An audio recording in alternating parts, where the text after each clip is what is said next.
partir n'importe où, bras dessous, en chantant des chansons.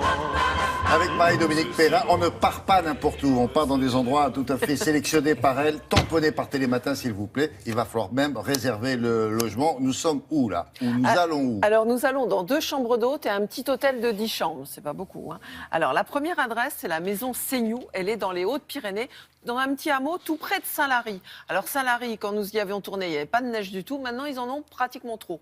Alors, c'est pour vous dire. Mais c'est une maison qui est une histoire de famille. Et la maman s'occupe de la cuisine. Et je peux vous dire que quand elle fait la cuisine, c'est du sérieux. Elle fait une garbure, par exemple, c'est pas que de la soupe, la garbure. Hein. Ensuite, un petit hôtel familial, un petit hôtel, non pas de famille d'ailleurs, la Féline Blanche à Saint-Gervais-Mont-Blanc. Là, on est dans les Alpes. C'est comme une bergerie à la fois douillette et contemporaine. Et puis ensuite, on va aller dans le Haut-Doubs. Alors, vous savez, ces fermes traditionnelles à Thuillé. Thuillé, c'est les cheminées où on fumait autrefois les salaisons. Ah oui. On en a vu dans des films célèbres. Un peu pyramidal, oui. Un peu pyramidable. Alors là, c'est l'Arbre à Chapeau, dans une authentique ferme familiale, elle aussi, au cœur de paysages givrés du Haut-Doubs, où la neige est tombée aussi depuis que nous avons filmé. Et là, c'est une maison qui est transgénérationnelle, on va dire. Et Pourquoi transgénérationnelle? Parce qu'elle appartenait à la grand-mère, Ouais. c'est toute une histoire. La grand-mère leur avait dit, vous la brûlerez, et vous allez voir ce qu'ils en ont fait. Ils ne l'ont pas brûlée, et ils ont eu bien raison de ne pas la brûler.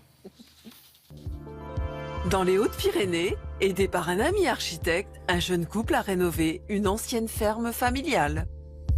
Cette maison, c'est la maison de famille de mon mari, depuis ses arrière-grands-parents. Sa maman est née dans cette maison et nous avons choisi de la rénover, d'abord pour nous et ensuite pour faire la maison d'hôte.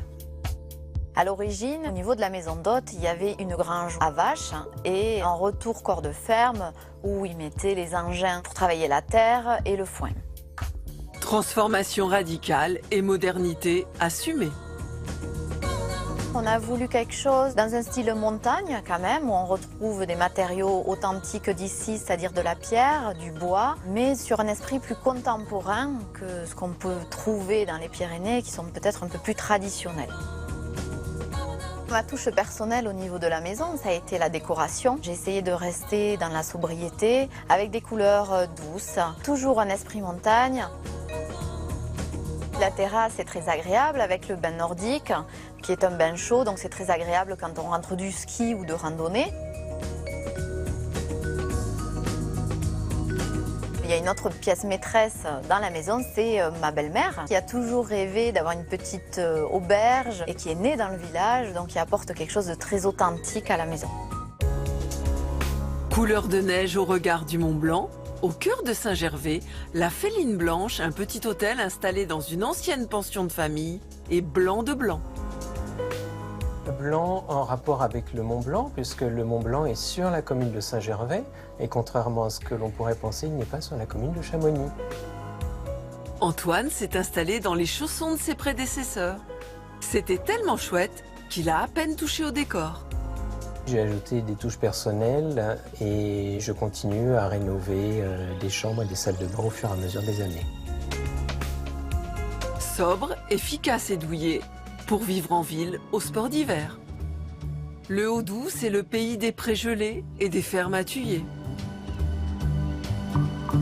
Cette maison, elle est très chère à mon cœur, puisqu'elle est dans ma famille depuis bientôt un siècle.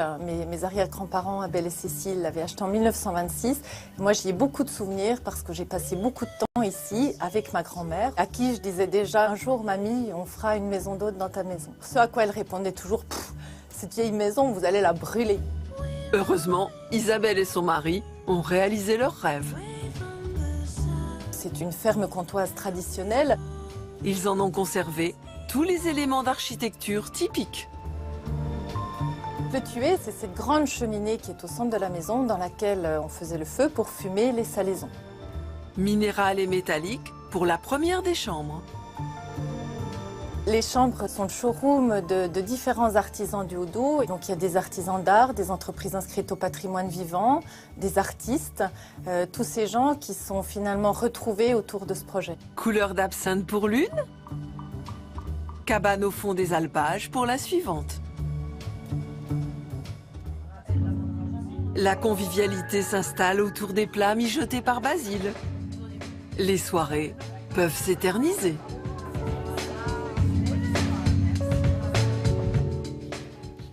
Eh bien, j'allais vous dire, pour aller là-bas, c'est ça. Eh ben, il y a le TGV, tout Ouais, à c'est côté, à Pontarlier ou à Frasnes, c'est tout à côté. Très bien. Puis c'est plus compliqué pour les Hautes-Pyrénées peut-être. Et puis Saint-Gervais, il faut un peu changer de train, mais voilà. Et c'est des adresses à peu près accessibles, hein, pas plus de 120 €. Donc en montagne, en ce moment, ils ont un peu tendance à... Ben oui, parce qu'ils n'ont pas eu de neige pendant un petit bout de temps, il faut Oui, bien oui. compenser, hein. Mme Perrin.